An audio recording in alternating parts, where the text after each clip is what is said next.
नमस्कार दोस्तों। गुजरात में चुनाव हो चुके हैं और एग्जिट पोल के नतीजे भी आ चुके हैं। एग्जिट पोल के और नतीजों की बात हम ना करें, केवल आज तक पे दिखाए गए आज तक के नतीजों की बात करें। इंडिया टुडे माई एक्सेस के नतीजों की बात करें तो वो गुजरात में भाजपा को 46% वोट दिखा रहे हैं, कांग्रेस को 26% और आप को 20%। और उस हिसाब से वो कांग्रेस को भाजपा को 140 सीट का औसत, भाजपा को 140 सीट का औसत, कांग्रेस को 23 सीट का औसत और आपको 15 सीट का औसत बता रहे हैं। लेकिन अगर आप ध्यान से इनके आंकड़ों को देखेंगे, आज तक के आंकड़ों को, तो सबसे पहले आपकी बात करते हैं। एक बात बहुत स्पष्ट है कि आपकी जो प्रेजेंस है वो सूरत और राजकोट, बस दो ही जगह हैं, दो ही शहरों में है। और जो उन्होंने वोट परसेंटेज दिखाया है आज तक ने, वो दिखाता है कि उत्तर गुजरात में उन्हें 8% वोट मिल रहे हैं, दक्षिण गुजरात में यानी सूरत में उन्हें 27% वोट मिल रहे हैं और मध्य गुजरात में 15% वोट मिल रहे हैं और सौराष्ट्र में 17% वोट मिल रहे हैं। अब अगर किसी पार्टी को 32 सीटों पे 8% वोट मिल रहे हैं, 54 सीटों पे 17% वोट मिल रहे हैं, 61 सीटों पे 15% वोट मिल रहे हैं, 15 सीटों पे 27% वोट मिल रहे हैं, तो कैसे वो जो है पार्टी जो है ओवरऑल 20% वोट पा सकती है? तो एक बात तो कन्फर्म है कि आप जो है 20% वोट नहीं पा रही है। और अगर आप 20% वोट पा रही है तो पिछले चुनाव की बात करें अगर हम लोग, तो कांग्रेस के पास 49% वोट था, कांग्रेस के पास 41.5% वोट था, भाजपा के पास 49% वोट था। अब अगर भाजपा कांग्रेस का जो है मतलब मूल वोटर, जो मतलब कांग्रेस का क्रक्स वोटर है, वो गुजरात में करीब 30% है।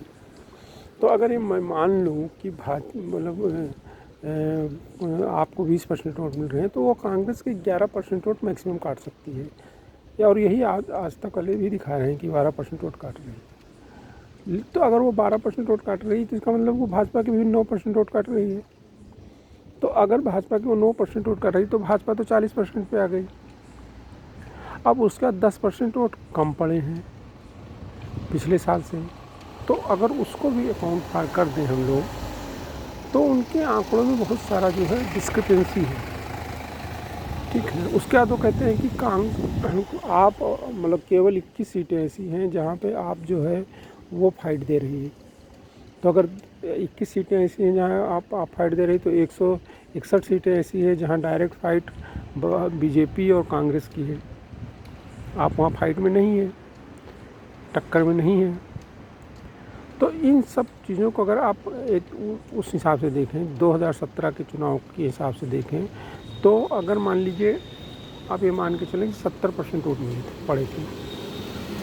अब 70% वोट में 49% वोट भाजपा को मिले थे। मतलब अगर 70 वोट पड़े थे तो उसमें से करीब 34 वोट भाजपा को मिले थे।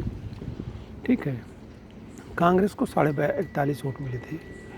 अब 10% वोट नहीं मिले हैं, और ये वोट अपना ये मानना है कि ये वोट वो वोट है जो निराश लोगों का वोट है, जिनको बहुत आशा थी, उम्मीद थी भाजपा से, जो उम्मीद करके बैठे थे, लेकिन उनकी उम्मीदें पूरी नहीं हुई रोज़गार को लेके और महंगाई को लेके।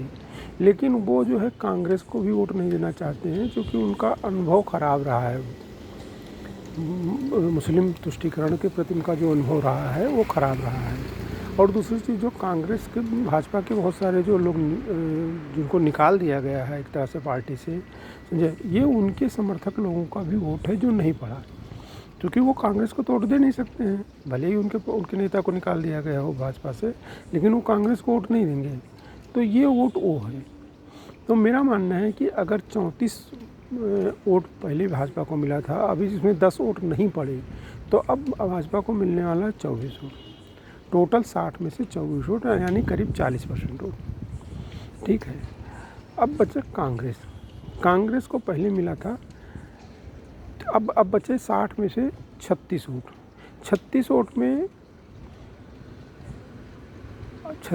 में अगर 8% वोट कहता है वो आपको मिल रहा है, तो 8% में निकाल देता हूँ तो हो गया 5 वोट।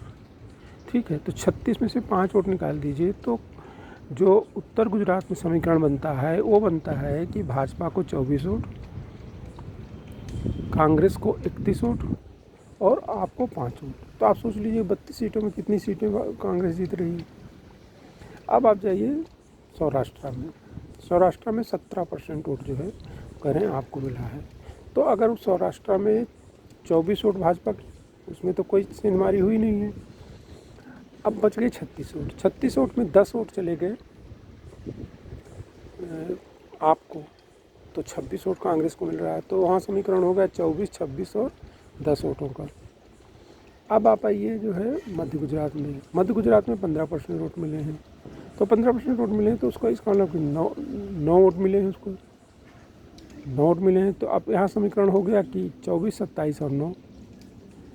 और अब आप आइए दक्षिण गुजरात में वो कहते हैं 27% वोट मिले। 27% वोट नहीं मिल सकते हैं उसको, क्योंकि 35 सीटों में उनका प्रेजेंस केवल 15 सीट पे है। लेकिन अगर मैं मान भी लूँ कि उनको 27% वोट मिले हैं, तो दक्षिण गुजरात में समीकरण क्या बनेगा, 12 वोट उनको मिल जाएंगे, 24 इनको मिल जाएंगे और 24 इनको मिल जाएंगे। 24 भाजपा, 24 कांग्रेस और 12 वोट आपको। तो दक्षिण गुजरात में नेक टू नेक फाइट 24-24 की हो गई। तो इस हिसाब से आप देखेंगे तो जो मतलब वोटों का वोट मिले हैं, वो आप अगर मान भी लीजिए कि भाई 20% वोट कांग्रेस उसको मिले, जो कि उसको 20% नहीं मिले हैं, वो मान भी नहीं रहे खुद, तो ये आंकड़ा बैठता है भाजपा को करीब 40-41%, कांग्रेस को 45% और बाकी बचा हुआ वोट आप और अन्य को मिलेगा। तो उस हिसाब से आप ये समझिए कि इस चुनाव में अगर कोई सरकार बनाने की स्थिति में है तो वो कांग्रेस बनती है। हो सकता है उसे 1-2 सीटें, 4 सीटें कम मिलें, ठीक है। और अगर भाजपा भी सरकार बनाती है तो वो नेक टू नेक बनाएगी कि अगर मान लीजिए 91 चाहिए तो 92 सीटें आ जाएं, ऐसा ही होगा। ऐसा कभी नहीं होगा कि वो 140-142 सीटें पाए। ये वीडियो मैंने इसलिए रिकॉर्ड किया, अपने लिए रिकॉर्ड किया है कि मैं अपनी राजनीतिक समझ का मतलब रिकॉर्ड करके रखूं कि वो मेरी राजनीतिक समझ क्या है।